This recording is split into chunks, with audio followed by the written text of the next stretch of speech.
Thank you. I'm just checking if everything works over there.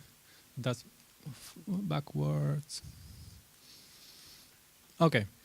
Well, I think he introduced me already quite well, so I'm going straight to my points. I'm going to talk about these three topics. First of all, very quickly, about what EDRI does. I work for European Digital Rights, which is, as you know, a network of 30 NGOs in 19 European countries. We work on civil rights in the online environment. So, and then I will talk briefly about the Copyfails, our campaign on how to explain the EU copyright madness. And finally, very briefly about the Copyfails and directives, or the proposal that we have on the table now. Why do we speak, being a human rights organization, about copyright when the former UN Special Rapporteur in the field of cultural rights said that they are not human rights? Well, we approach this basically from the abusive enforcement. So how freedom of expression, how the access to culture, how the right to education are affected by copyright and by copyright enforcement. Our work on copyright, we do mainly two different things.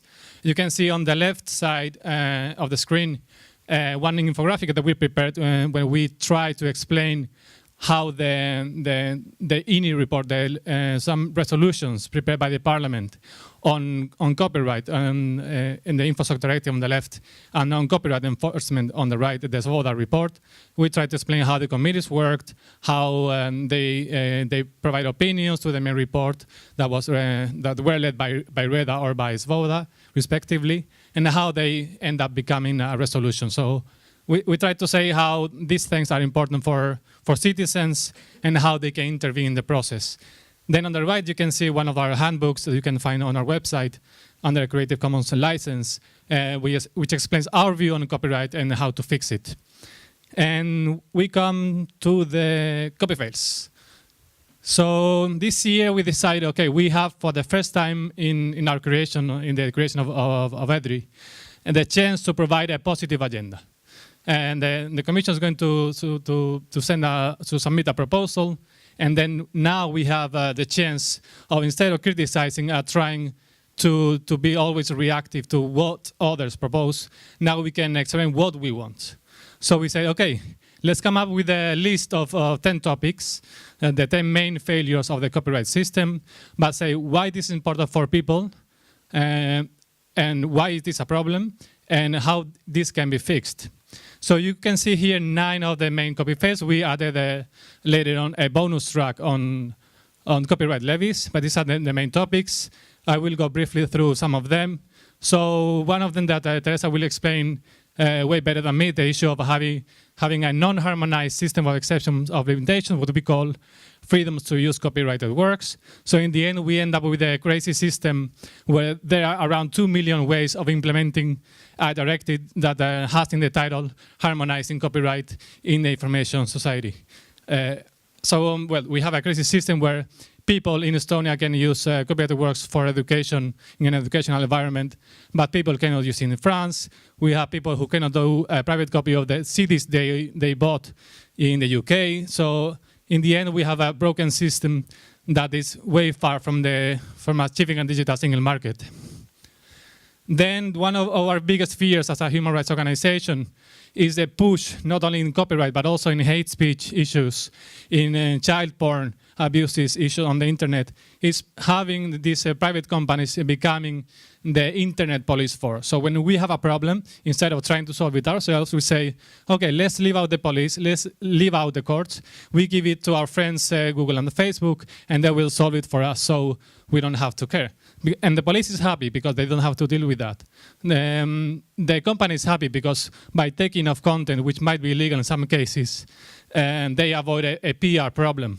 And the user, the people who is maybe posting something which is potentially criminal, he's happy because he's not going to court. Then we have, of course, one of the most crazy issues is having a copyright duration term, which is 20 years above the minimum standard set by the Berne Convention. We don't see how this can help innovation in any way. This is only, of course, a way to enrich the big intermediaries. Then we have the Google tags that the representative from Google explained quite well before me. The issue of geo-blocking, that why when I go to Germany, I cannot access to some videos. Even I try to go to the official source on YouTube because it's geo-blocked. Why I have a right in Belgium where I live in Brussels, but I don't have it when I travel. Finally, the issue of a digital restrictions management called officially Digital Rights Management System, where we allow publishers to steal the books from our devices, as it happened with the famous case of Kindle in 1984, quite paradoxically, where people woke up one morning and they saw how they didn't have that book anymore because of some problems with the licenses. So this was the scenario that we were describing in our Copyfails. You can find it in our website. But we were quite disappointed. In September, I was expecting to be disappointed, but I ended up being quite angry. Because there are three main issues which are in the current proposal as it stands, which are quite worrying for us. First of all, they are proposing an upload filter. So every piece of content, whether it's legal or illegal or not, is going to be filtered when uploaded. So it's not going to be like Content ID, which searches through the content which is already there, which is already quite a bad system. But it's even worse than that. So we are trying to copy the worst authoritarian regimes and try an upload filter that will tell rights holders, okay, and this is your content, we're going to take it off. Of course, as Content ID does for Google, without taking care of the exceptions and limitations in some countries and issues like fair use, etc. The second issue is the levies on snippet, the so-called Google tags, so-called the link tags from others. And well, this was already explained by the Google representative, and it says it's very clear an absurd movement of the European Union, of the European Commission, influenced by the publishers, of course, to send a proposal that's going to save journalists, but it's not going to end up doing that in the end.